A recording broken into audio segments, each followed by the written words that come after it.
ঈদ, দাওয়াত কিংবা মেহমানদারির জন্য যদি বিরিয়ানির রেসিপি খুঁজতে খুঁজতে আমার মতো আপনার দশাও বেহাল হয়ে থাকে, তাহলে আমি বলবো আজকে থেকেই রেসিপি খোঁজা বন্ধ করুন। নিজে বানিয়েছি বলে বলছি না, প্রায় ১০ থেকে ১২ ধরনের বিরিয়ানি বানানোর পর আমি নিজে থেকে এক্সপেরিমেন্ট করলাম যে এই বিরিয়ানির থেকে বেস্ট বিরিয়ানি আর হতেই পারে না। বিশেষ করে মাটন অথবা কাচ্চি হলে এই রেসিপিটা আপনারা অবশ্যই ট্রাই করবেনই করবেন। খাসির বিরিয়ানি রান্না করবেন আর মাংস থেকে হাড়গুলো এভাবে খুলে খুলে আসবে না। মাংসগুলো টিপলে একদমই গলে গলে যাবে না, আলুটাও টিপ দিলে একদম মাঝখান থেকে গলে ভেঙে যাবে, মুখে দেওয়ার সাথে সাথেই গলে যাবে। আপনি যদি এরকম বিরিয়ানি খুঁজে থাকেন তাহলে আজকের রেসিপিটি আপনার জন্য। আসসালামু আলাইকুম, আমি শারমিন কুমিল্লা থেকে বলছি। আমার পেজের এবং চ্যানেলের আরও একটি নতুন ভিডিওতে আপনাদের সবাইকে ওয়েলকাম করছি। আজকে আমি আপনাদের সাথে ঈদ এবং দাওয়াত স্পেশাল মাটন বিরিয়ানি অথবা কাচ্চি বিরিয়ানির রেসিপি শেয়ার করছি। ফার্স্টেই বলেছি, মাটন বিরিয়ানি অথবা কাচ্চি বিরিয়ানির এর থেকে মজার এবং লোভনীয় রেসিপি আর হতে পারে না। বিশ্বাস হচ্ছে না তো? তাহলে চলুন রেসিপিটা দেখলেই এবং বানালেই আপনারা বুঝতে পারবেন। প্রথমে আমি এখানে কয়েকটা আলু নিয়েছি। একটা আলুকে আমি 2 টুকরো করে নিয়েছি। এই ধরনের বিরিয়ানিতে আলুর টুকরোটা একটু বড় বড় দিলেই ভালো লাগে। সাথে আধা চা চামচ লবণ এবং 1 চিমটির মতো জর্দার রং দিয়ে আমি ভালোভাবে আলুটাকে মেখে এক সাইডে রেখে দিয়েছি কিছুক্ষণের জন্য। প্রথমেই মাটনটাকে ম্যারিনেট করে রাখবো, আলুটার মধ্যেও এ ফাঁকে লবণটা ভালোভাবে ঢুকে যাবে। মাটনের পিসগুলো দেখে বুঝতে পারছেন আমি প্রেফার করব একটু স্ট্যান্ডার্ড সাইজ হলে কিন্তু খেতেও ভালো লাগে, দেখতেও ভালো লাগে আর পাতে দিতেও কিন্তু ভালো লাগে। তবে আপনারা আপনাদের পছন্দ অনুযায়ী ছোট বড় করে নিতে পারেন। এখানে প্রায় আমি 1 থেকে 1.5 কেজির মতো মাটন নিয়েছি। লবণ দিয়ে দিয়েছি 1 টেবিল চামচের মতো। লবণের স্বাদটা আপনারা যে যার পছন্দ অনুযায়ী দিবেন। আর রসুন বাটা দিব 1 টেবিল চামচ এবং আদা বাটা দিব 1.5 টেবিল চামচ। এই ধরনের মাটন বিরিয়ানিতে কিন্তু আদা বাটাটা রসুন বাটার থেকে একটু বেশি দিলে টেস্টটা ভালো আসে। এরপর আমি চীনা বাদাম এবং কাজু বাদাম বাটা একসাথে বেটে আমি প্রায় 2 টেবিল চামচের মতো দিয়ে দিয়েছি। আপনারা চাইলে পেস্তা বাদামটাও অ্যাড করতে পারেন অথবা শুধু চীনা বাদামটাও অ্যাড করতে পারেন। তারপর আমি অন্যদিকে একটা চুলার মধ্যে কিছুটা ডুবো তেলের মধ্যে আলুগুলোকে একদম মুচমুচে করে ভেজে নিব, লাল লাল করে। অন্যদিকে কিন্তু আমি মাটনের মধ্যে 1 কাপের মতো টক দই দিয়ে দিয়েছি। ঝালের জন্য 2 টেবিল চামচের মতো কাঁচামরিচ বাটাও দিয়ে দিয়েছি। যেহেতু এগুলো আমার আগে থেকে ডিপ ফ্রিজে করা ছিল, সেজন্য আইস ফর্মে ছিল দেখেই দেখতে এমন দেখাচ্ছে। অন্যদিকে আমি আলুগুলোকেও ভালোভাবে এপিট ওপিট করে উল্টে লাল লাল করে ভেজে নিব। এখন আমি 1 চা চামচের মতো গোলমরিচের গুঁড়া, আধা চা চামচ জয়ফল গুঁড়া এবং আধা চা চামচ জয়ত্রী গুঁড়া দিয়ে দিব। আপনাদের কাছে গুঁড়া না থাকলে বেটে দিবেন অথবা ব্লেন্ড করেও দিতে পারেন। গরম মশলার গুঁড়া দিলাম 1 চা চামচের মতো, মরিচের গুঁড়াও 1 চা চামচ দিয়েছি। তবে হলুদ গুঁড়াটা একদমই কম দিব, আধা চা চামচের থেকেও কম। এরপর 1 টেবিল চামচ করে ধনিয়া গুঁড়া এবং জিরে গুঁড়া দিয়ে দিলাম। আর তারপর আমি যে আলুগুলো ভেজে রেখেছিলাম সেগুলোকে তুলেও আমি মাটনের সাথে অ্যাড করে দিব। এতে করে মাখার পর মানে ম্যারিনেট করে রাখার ফলে আলুর ভেতরেও কিন্তু মশলার ফ্লেভারটা খুব সুন্দরভাবে ঢুকে যাবে। এখন আমি আমার বাসায় যে বিরিয়ানি মশলা ছিল সেখান থেকে 1 টেবিল চামচ বিরিয়ানি মশলা দিয়ে দিয়েছি। আমি রাঁধুনি রেডিমিক্স বিরিয়ানি মশলা ব্যবহার করেছি। আপনারা চাইলে আপনাদের পছন্দের যে কোনো বিরিয়ানি মশলাই ব্যবহার করতে পারেন। আর অন্যদিকে আমি আলুগুলো যে তেলের মধ্যে ভেজেছিলাম সেখান থেকে গরম গরম তেল দিয়ে দিয়েছি প্রায় 3 থেকে 4 টেবিল চামচের মতো। আর লেবুর রস দিয়ে দিয়েছি প্রায় 2 টেবিল চামচের মতো। চেষ্টা করবেন একটু ফ্রেশ লেবুর রসটা ইউজ করার জন্য। আর কিছুটা ধনেপাতা এবং পুদিনা পাতা কুচি দিয়ে দিয়েছি। ব্যাস, এখন আর কিছুই দেওয়া লাগবে না। একদমই ঘরোয়া মশলায় অল্প কয়টা উপকরণই কিন্তু হাতের কাছে থাকলে আর কিছুই দেওয়া লাগে না। এখন শুধু সুন্দর একটা কালার আনার জন্য আপনারা আধা চা চামচ স্যাফরন ফুড কালার অথবা জর্দার যে রংটা আছে সেটা দিয়ে ভালোভাবে মেখে নিয়ে ম্যারিনেট করে রেখে দিলেই হয়ে যাবে।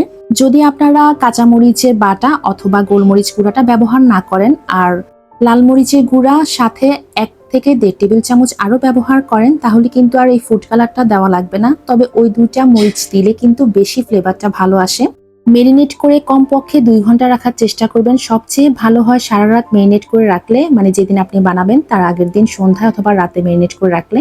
তবে হাতে সময় না থাকলে চেষ্টা করবেন মিনিমাম 6 ঘন্টা মেরিনেট করে রাখতে। এতে করে ফ্লেভারটা এবং টেস্টটা খুবই ভালো আসে। আমি যেহেতু রাতে বানিয়েছিলাম আর সেজন্য আমি দুপুরবেলাতেই কিন্তু মেরিনেট করে রেখে দিয়েছিলাম। তো এখন আমি প্রেসার কুকারের মধ্যে 3 থেকে 4 টেবিল চামচ তেল দিয়ে দিয়েছি। 1/3 কাপের মতো পেঁয়াজ কুচি দিয়ে আমি কিছুটা গরম মশলা দিয়ে দিয়েছি। গরম মশলা হিসেবে আমি দারুচিনি, এলাচ এবং তেজপাতা দিয়েছি। তারপর আমি মাটনের টুকরাগুলোকে দিয়ে ভালোভাবে কষিয়ে নিব। আলুগুলো কিন্তু আমি এখন দিব না, মাটনটা ভালোভাবে কষিয়ে নেওয়ার পর কয়েকটা সিটি দেওয়ার পর আমি আলুর টুকরোগুলো দিব। মিডিয়াম টু লো আঁচে মাংসগুলোকে ভালোভাবে কষিয়ে নিব যতক্ষণ না পর্যন্ত মাংসের গায়ে থেকে পানিটা শুকিয়ে তেলটা উপরে উঠে না আসছে, ঠিক ততক্ষণ পর্যন্ত। দেখেই নিশ্চয় বুঝতে পারছেন মাংসটা কষানো হয়ে গেছে, সাইড থেকেও তেল বুদবুদ করছে। এই পর্যায়ে আমি প্রায় 1 থেকে 1.5 কাপের মতো পানি দিয়ে দিব। তারপর আমি প্রেসার কুকারের ঢাকনাটা লাগিয়ে প্রায় 4 থেকে 5টা সিটি দিয়ে নিব। 4-5টা সিটি দেওয়া হয়ে গেলে আমি প্রেসার কুকারের ঢাকনাটা খুলে নিব। তারপর আমি ভালোভাবে নেড়েচেড়ে মিশিয়ে নিয়ে যে আলু এবং যে মশলাটা আছে বাড়তি সেটা দিয়ে দিব ভালোভাবে। তারপর আরো আধা কাপ পরিমাণ পানি দিয়ে দিব, মানে যে বোলের মধ্যে আমি মেরিনেটটা করে রেখেছিলাম সেই বোলটা ধুয়ে আমি আরো কিছুটা পানি দিয়ে দিব। দিয়ে আবারও ভালোভাবে নেড়েচেড়ে মিশিয়ে ঢাকনা লাগিয়ে আবারও 4-5টা সিটি দিয়ে নিব। আসলে মাংস সেদ্ধটা সম্পূর্ণই মাংসের উপর নির্ভর করে। আপনারা যদি আগে থেকে মাংস রান্না করে থাকেন অথবা আপনারা যদি জেনে থাকেন, প্রথমবার সিটি দেওয়ার পরেই তো বুঝবেন যে আপনাদের মাংসটা কতটুকু সেদ্ধ হওয়া প্রয়োজন, সেই পরিমাণেই কিন্তু আপনারা সেদ্ধ করে নেবেন। অন্যদিকে পাশের চুলায় আমি চালটাকে রেডি করে নিব, আর চাল রেডি করার জন্য আমি পানি বসিয়ে দিয়েছি।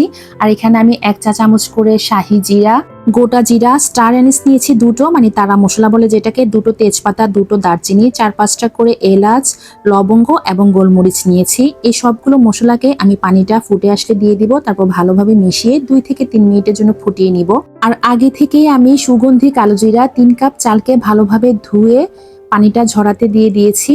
এদিকে কিন্তু আমার মাটনটাও সিদ্ধ হয়ে গেছে। আমি প্রেসার কুকারের ঢাকনাটা খুলে একটা পাতিলের মধ্যে এটাকে শিফট করে নিয়েছি, আর যেটুকু ঝোল আছে সেটাকে আমি মাখা মাখা করে নিচ্ছি, মানে ঝোলটা কমিয়ে একদমই যতটুকু আপনার প্রয়োজন ততটুকু করে মাখা মাখা করে নেবেন। পানি ঝরিয়ে রাখা চালটাও আমি দিয়ে দিলাম পানির মধ্যে। তারপর আমি প্রায় 3 থেকে 4 টেবিল চামচের মতো লবণ দিয়ে দিয়েছি। যেহেতু ভিডিওটা আমি কোনো প্রকার স্পিড বাড়িয়ে দিইনি, আমি ডিটেলস আপনাদের সাথে শেয়ার করছি, সেজন্য একটু বড় হতে পারে, তবে প্লিজ আপনারা কষ্ট করে একবার দেখে নেবেন। আর আমার বিশ্বাস এই রেসিপিতে যদি আপনারা একবার বিরিয়ানি বানান তাহলে কিন্তু অন্য কোনো রেসিপিতে আপনারা ট্রাই করবেন না। মাটনটা সুন্দরভাবে কষিয়ে মাখা মাখা হয়ে আসার পর আমি নামিয়ে নিয়েছি।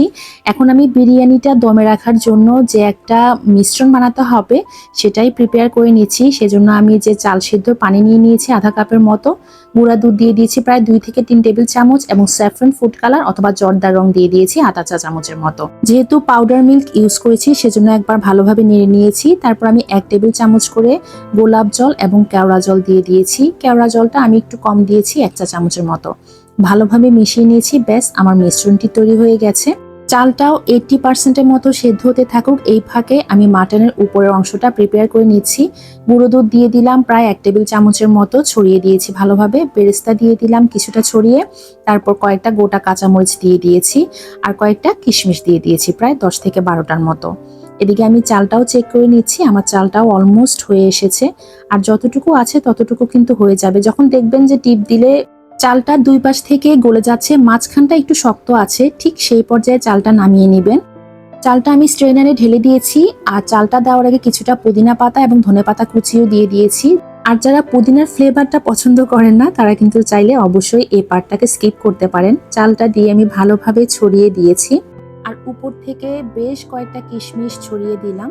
তারপর কিছুটা বেরেস্তাও ছড়িয়ে দিলাম। আসলে এই ধরনের কাচ্চি বিরিয়ানি অথবা দম দেওয়া যে বিরিয়ানিগুলো আছে সেগুলোর মধ্যে কিন্তু বেরেস্তার ফ্লেভারটা একদমই অন্যরকম একটা স্মেল অ্যাড করে। দেন আমি খুন্তির যে নিচের অংশটা আছে সেটা দিয়ে আমি রাইসগুলোকে 2 থেকে 3 ভাগে ভালোভাবে খুঁচিয়ে খুঁচিয়ে একটু গর্ত করে নিয়েছি। তারপর আমি যে দুধের মিশ্রণটা তৈরি করেছিলাম সেই দুধের মিশ্রণটাকে ওই ফাঁকা জায়গাগুলোর মধ্যে দিয়ে দিলাম। তারপর আমি একদম লাস্টে 1 থেকে 1.5 টেবিল চামচের মতো ঘি দিয়ে দিলাম। ব্যাস, এখন শুধু উপর থেকে ঢাকনাটা দিয়ে দিব। আর হ্যাঁ, পাতিলের নিচে কিন্তু আমি একটা তাওয়া বসিয়ে দিয়েছিলাম, একটা লোহার তাওয়া বসিয়েছি। আপনারা চাইলে লোহার তাওয়া না থাকলে ননস্টিকের তাওয়াও বসাতে পারেন। ঢাকনা দিয়ে 20 মিনিটের জন্য আমি একদমই লো আঁচে দমে রেখেছিলাম। 20 মিনিট পর মাশাআল্লাহ আমার বিরিয়ানিটা দেখে আপনারা বুঝতে পারছেন কত সুন্দর ঝরঝরে হয়েছে। রাইসগুলো কিন্তু খুব সুন্দরভাবে সেদ্ধ হয়ে গেছে। আর ভিডিওর ফার্স্টেই তো আমি আপনাদেরকে দেখিয়ে দিয়েছি মাটন বলেন, রাইস বলেন অথবা আলু বলেন কতটা সুন্দরভাবে সফট হয়ে গেছে, একদমই গলে গলে যাচ্ছিল মুখে দেওয়ার সাথে সাথে। আর হাড় থেকে কিন্তু মাংসটা একদমই খুলে খুলে আসছিল। আচ্ছা বলেন তো, আমার মতো মাটন বিরিয়ানি অথবা কাচ্চির মাটনের থেকেও আলুটা কার সবচেয়ে বেশি প্রয়োজন? আমার তো 3 থেকে 4টা আলু চাই চাই। আর আই হোপ আমি যদি আপনাদেরকে একবার এই বিরিয়ানির স্মেলটা নেওয়াতে পারতাম তাহলে কিন্তু আপনারা এই বিরিয়ানির একদমই প্রেমে পড়ে যেতেন। আমাদের বাসার সবাই তো মাটন বিরিয়ানি বলতে অথবা কাচ্চি বিরিয়ানি বলতে এই রেসিপির বিরিয়ানিটাই বেশি পছন্দ করে। আর মাশাআল্লাহ আলহামদুলিল্লাহ আপনারা দেখেই কিন্তু বুঝতে পারছেন আমার ছেলেমেয়েরা কতটা মজা করে খাচ্ছে। আর এই বিরিয়ানিটা কিন্তু আপনারা চাইলে যারা মাটন পছন্দ করেন না তারা বিফ দিয়েও করতে পারেন, চিকেন দিয়েও করতে পারেন। দেখলেন তো কত কম তেল মশলায় আমি আপনাদেরকে একদমই ঘরোয়া উপায়ে মাটন কাচ্চি অথবা কাচ্চি বিরিয়ানি রান্না করে দেখালাম। আমার হাম্বল রিকোয়েস্ট থাকবে যে আপনারা একবার এই রেসিপিতে বিরিয়ানি বানাবেন এবং আমাকে কমেন্টে এসে অবশ্যই জানাবেন যে আপনাদের কাছে কেমন লেগেছে। যদিও বা রেসিপিটা শেয়ার করতে আমার একটু দেরি হয়ে গেছে, তবে আমার বিশ্বাস আপনাদের সবাই ভালো লাগবে। আর রেসিপিটি ভালো লাগলে আমি রিকোয়েস্ট করছি প্লিজ আমার পেজটি ফলো করবেন, ভিডিওটিতে একটি লাইক দিবেন এবং ভালোবেসে একটি করে শেয়ার করে দিবেন। ইউটিউব চ্যানেল থেকে দেখে থাকলে চ্যানেলটি সাবস্ক্রাইব করে একটা লাইক দিতে কিন্তু অবশ্যই ভুলবেন না। আর কে কোথা থেকে বসে আমার আজকের এই ভিডিওটি দেখছেন সেটাও কিন্তু আমাকে চাইলে কমেন্টে জানাতে পারেন। সবাই ভালো থাকবেন, সুস্থ থাকবেন, ঈদে নতুন নতুন এবং মজার মজার রেসিপি বানিয়ে খাবেন। তবে খেয়াল রাখবেন সেটা যেন অতিরিক্ত না হয়ে যায়। আমাদের জন্য বেশি বেশি করে দোয়া করবেন। আগামীতে কি ধরনের ভিডিও অথবা রেসিপি চান সেটাও চাইলে আমার সাথে শেয়ার করতে পারেন। সবাইকে আসসালামু আলাইকুম, আল্লাহ হাফেজ, থ্যাঙ্কস ফর ওয়াচিং।